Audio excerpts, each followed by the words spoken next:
Matthew Duffner, Duffner Farms here, and here's a crash course on chickens. So chicken 101, chicken 101 keeping. First off, don't mind the mess. My chicken village is a little bit dirty. Okay, moving on though. So we're gonna start with chicks all the way up until layers and past that, okay? So when you get your chicks, if you get them from Tractor Supply, wherever you get them, order them from a hatchery, whatever, they're gonna need a brooder. I've used anything from totes, plastic totes with brooders. If you do use a tote, quick note, you have to be careful because the air circulation in those things sucks. So you might have to cut vents, but also maybe actually use a thermometer to check your temperature because you can cook your chickens. I never have, but I do know people who have, and they had the light super far off, but just with that stagnant air in that plastic little tote or whatever it was, that box, the chicken's cooked. So if you're making one out of like a tote, just be careful, use a thermometer. I'm going to teach you a technique though, if you're using a different type of brooder or a bigger brooder where good air circulation, that you don't have to use a thermometer. When you get your chicks, they roughly need to be 90, 95 degrees, okay? And otherwise they do die quick. Little birds die quick. So a good rule of thumb is usually you get prepared to lose about 10% of your birds. Okay, that is a good rule of thumb. I mean, the better you get, the less that will be, but just for most people, 10% is a good rule of thumb. So 100 birds, you're gonna lose 10. 10 birds, you're gonna lose 1, okay? And when they get cold, they die quick. If they get cooked, I mean, they're tiny little birds. They need food and water. A lot of people are going to tell you, you gotta take them and dip their beaks in water. I have never done this, but I do have family. My cousin does it. I don't do it. I don't know why he does it, but he does. And it's whatever. His grandpa taught it. He had a different grandpa than me. Taught him that. My grandparents taught me the birds can find the water, and we've had a wonderful success rate with the birds finding their own water. So get yourself food and water. They do need water. Super first, you can make a special mixture with honey and water. I just go normal water. Some people call it like super water. You can look up those recipes. I can put one on there. I've used those in times, but most of the time I just use normal water, and I get them chick starter. You can get medicated or non-medicated. That's up to you, depending on what you're trying to farm. I mainly use non-medicated. I have fun. I'm just fine with that. My dad, though, he'll use medicated because that's just what he does. So it's all on you. You get chick starter for your chicks, and then you're moving on to your brooder. You just get a heat lamp. Here's a big room. Don't mind the mess. So you get the heat lamp. And depending on your height for the heat lamp is very simple. So if your heat lamp is too high, it's too cold, your chicks are they're gonna come together. So you're gonna have a mountain of chicks, okay? And if it's too hot, they're gonna be dispersed and not underneath that heat lamp. So you just wanna raise it and lower it depending on how your chicks are. You want them evenly spaced underneath it to find it. So just gauge your temperature on your chicks. And if you want, you can get a cheap thermometer, put it down there and get it around 90, 95 degrees. And then you're gonna be able to lower this as time goes on. Once your chickens start to grow, they're gonna turn into what we call pullets, okay? We'll actually move back. Once your chickens start to grow, you get chicks, cute little yellow chicks, they feather out, okay? They start growing their actual feathers. They feather out bird size, okay? But they're still small. Once they start feathering out, you can get rid of the heat lamp, guys, okay? Most people say, oh, 5 degrees a week or something like that. I don't know about those numbers, guys. I don't know who got those numbers because every bird's different. But once they feather out, they can pretty much hold any temperature, okay? Once they get their normal feathers and they're past their chicks, their own internal temperatures, they can hold it all, guys. So again, once your birds are feathered out, they're pretty much considered pullets there. We might, pre-teens, whatever, but you can get rid of the heat lamp completely once they are feathered out, and that usually happens within a few weeks. Your chickens are going to start laying their first eggs. They're going to be pullets. That's teenagers. After that, they're going to start laying their first eggs in 18 to 22 weeks. That's like 4 to 6 months. So if you're investing in chicks, you do have a long time before you get your first egg. People don't understand that return on a chicken is a long time. It's a big investment before you ever get that first egg. These things take a while to grow. So then you get your pullets, you get them all feathered out, they survive, you get your 10 whatever percent.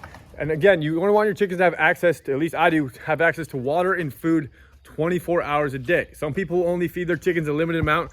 I don't understand that, and I'm going for egg production and healthy birds, so I give them food 24 hours a day, have access to food 24 hours a day, but they don't have to choose it. And then water also 24 hours a day.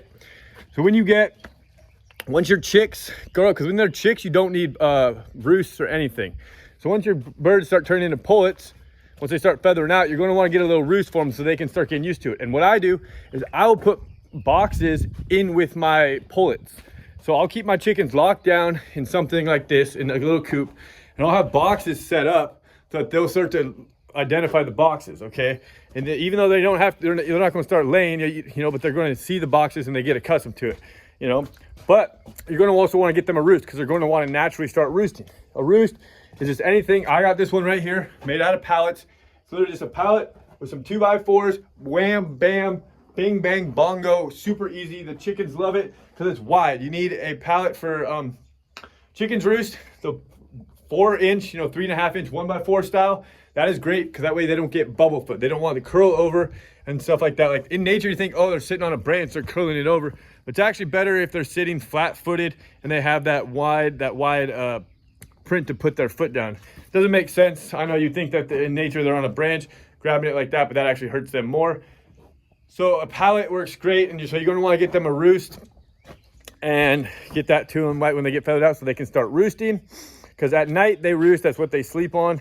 And so have that somewhere in the corner. Okay, when you're building your boxes too, chickens are going to roost on the highest spot possible. It's just like the intuition for them, okay? So when you're building your boxes, I don't have roosts in with my nesting boxes, but if I did, I used to, okay? You're gonna, here's my boxes, okay? And when you build boxes, a lot of times, I don't have it on here, but see how this right here is going up at 45? I used to have wood going out of 45 like this because your chickens are going to try to roost on top of your boxes. Mine are now trained not to roost on top of this box.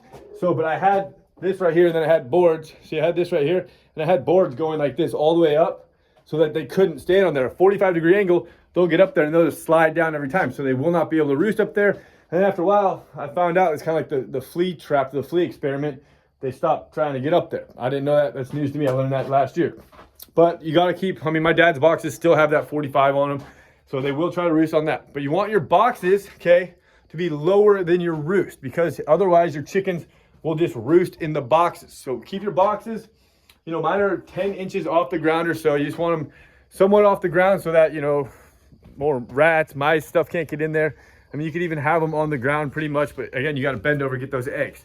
So the height of your boxes is dependent on, you know, how you want to get them, but you don't want the boxes higher than the roost because then the chickens will just roost on the boxes. So whatever it is you need in your chicken coop, whatever, like here, I have food.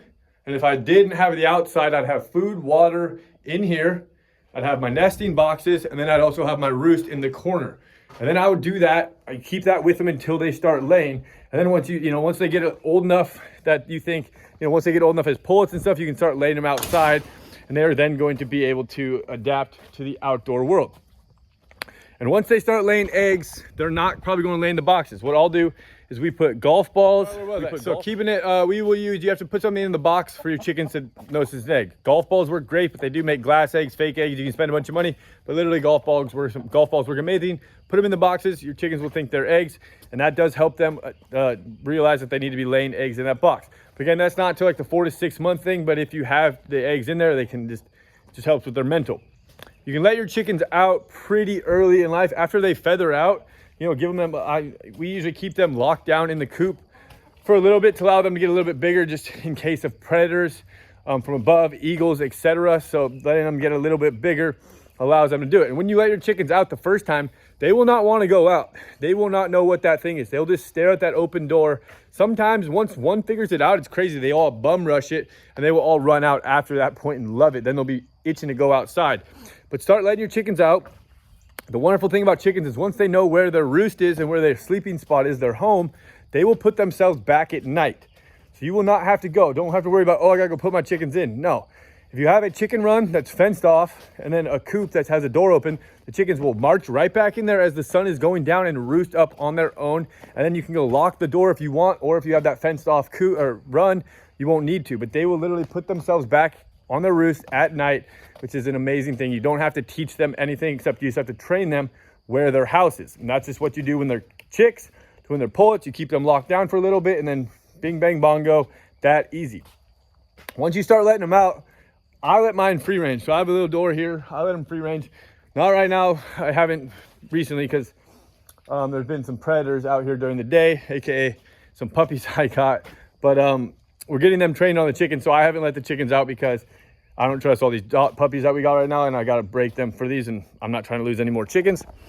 But you let them out, and chickens will put themselves back at night. They got their little internal timers. When it comes to laying, your chickens need roughly 16 hours of daylight a day. I think people say anywhere from like 14 to 16 or 14, 18, 16, 18, somewhere like that. I'd say roughly 16 hours of daylight a day. So what I'll do, my family does, is we'll put a light on, because you're not always, except during the summertime, you're not always getting that full 16 hours of daylight. So you put a light bulb, again, you can use a 60-watt light bulb, whatever it is, guys, super easy. Doesn't have to be anything fancy, doesn't have to be daylight colored. It can be soft white, 3500 Kelvin. This door is, I got this deadbolt, keeps on getting stuck. There we go. So I got this crappy little LED in here. See this thing right here? Got that for free from a work site. That works fine. Again, and it's on a timer, so it comes on at like 4 o'clock in the morning, then off at 7 o'clock in the morning, because that's usually when the sun's up, 7:30. Okay, and then all that, the natural sun, which today is pretty gray, but then it goes right back on at 4 o'clock at night, which during the winter time, that's when the sun sets, and then stays on till roughly, what is that, 7 o'clock at night. So you'll have daylight technically from 4 o'clock in the morning all the way till 7 o'clock at night. And what is that? 12 hours, that's 15 hours right there. So yeah, that's 15 hours, and you can go all the way up to 16, 18 hours of daylight. But the more daylight you put on them, because chickens, another fun fact right here, chickens, when it gets dark, they instantly pretty much fall asleep in the dark. They fall asleep when they're upside down because they're dinosaurs. They fall asleep when it's in the dark because they're dinosaurs. So if it gets dark, the chickens go night-night. If they're upside down, the chickens go night-night. Okay, and so I don't know what I was getting with that. Oh yeah, so but with the daylight, they don't fall asleep. So when they have the sun on, some people, egg producers, will keep 24-hour lights on their chickens, and that runs them hard, guys. They have short lives with that. So running 15 hours, 16 hours of daylight a day is not hard on the bird. 18 hours is pushing it. But again, I keep mine at 15, 16. Sometimes I'll change up to 16, but because that's a good constant rate, and you're going to get a constant egg production year round without stressing your birds out too much, guys. So depending on the type of bird you got, I got Rhode Island Reds. Depending on what type of bird you got, guys, that's going to influence how many eggs you get. I get year round overall like 75, 80% production, which is very good. There are some lulls, but there's some tricks you can do with molting. Molting is when your chickens lose their feathers. That happens about a year old. What a lot of people do, my dad and my grandma used to do, is they would just get rid of their chickens at a year old, sell them, and then but have new chicks. Constantly getting 100 chickens a year. So get your chickens 6 months later, whatever, again, get new chicks so that you're always having fresh chickens that aren't molting. So you're getting rid of selling the birds before they molt, and then moving on and getting new fresh chickens that are going to have that high egg production. When your chickens start laying eggs, though, they're going to be little baby eggs. And if they don't lay in the boxes and you guys are letting them out, the simple trick to getting your chickens to lay in the box is this. All you got to do is just lock them in their coop with their food and their water and their roost in their boxes, and they will figure out to lay in the boxes. And if they don't, then you just take their egg, put it in the box, put the golf balls in there, and they will figure it out. They're not going to start laying in a random corner when there's a comfortable box. Your box has got to be anywhere from, I think, depending on the size of the bird, there's bigger birds, small birds. Good rule of thumb is what I think I made these roughly 10 by 10. So 10 by 10 square, 10 by 10 square. Each chicken needs roughly a square foot of space when they're roosting, is what they say. But again, chickens, they're not trying to go in. They like comfort. They like, if they're going to go nest, a lot of times they'll go nest in a bush or they'll nest underneath something because they like that protection. They get there, they want those walls close because that means that their nest, their eggs are going to be protected. And once they start brooding, okay, brooding is when a chicken sits on their eggs. So a little fun fact is people don't know that chickens they're not going to sit on their eggs and try to hatch their eggs all the time. They only do this rarely, like once or twice a year, okay? It's called brooding. It's when they actually get in that thing and they'll sit on their eggs, whoever's eggs, and that's when they'll sit for that 21 days to hatch those eggs. When chicken starts brooding, I don't have any brooding right now, but a quick thing, because they're not going to be laying eggs while you're brooding. If you want egg production, what you got to do, you go up to them. Okay, I don't have a chicken brooding, but you go up, people don't like this move. You go up to them when they're sitting on the nest and they're going to be like, when they fluff up their feathers, that's what they do. And then you just go grab their neck, grab them by the neck like this, and just pull them out, okay? And you might feel a couple pops, you might realign them, go to the chiropractor, like I gotta go to right now. I gotta tweak back, but yeah, go to the chiropractor, and they will get beat up. That will usually, it doesn't happen the first time, might happen once, but a lot of times then they're like, and they shake, they're all pissed, they're all upset, all mad because you threw them off, then they'll storm out. Sometimes they'll try to go right back on the nest, and you say no. Chickens are pretty smart, guys. They can remember like 100 faces. They're gonna know your voice. Again, There's a puppy. Hopefully I've covered a lot on this chicken 101. I don't want to go too long. This is a crash course with chickens. Again, once you keep them, you can feed chickens anything. Chickens are carnivores. So again, here's the quick thing. When the chickens are getting raised up, hopefully people made it this far, so going right back to chicks and stuff. Any chicken that is lame or injured, you have to separate. You're going to need a separate area for injured chickens and chicks, because once they see blood, they will eat each other. They are cannibals, carnivores, dinosaurs. They're mini velociraptors. Look at those things, vicious. Be careful, okay? But so anyone that has a limp, anything like that, you're gonna have to separate because they will peck at it, hence the pecking order. They will kill it and eat it, okay? So you're gonna need a little like chicken hospital setup. Sometimes just like an animal cage works fine to keep them separated. Like here, I got an animal cage. This is my brooding compound, right, or my brooding condo, but an animal cage right there. And then I got boxes set up there for when they go brooding. If I want to hatch eggs, I can do it in that building right there. But so again, yeah, chickens are vicious, carnivore cannibals, guys. So, but they will eat anything. I give my chickens literally everything. They pick it clean. They love it. And when it comes to feeding your chickens, I use just a simple thing, 16% lane pellets. Okay, that's all you gotta start feeding your chicks. You start feeding your chickens pellets. Once they get older, you only have to give them crushed chick starter for a limited time.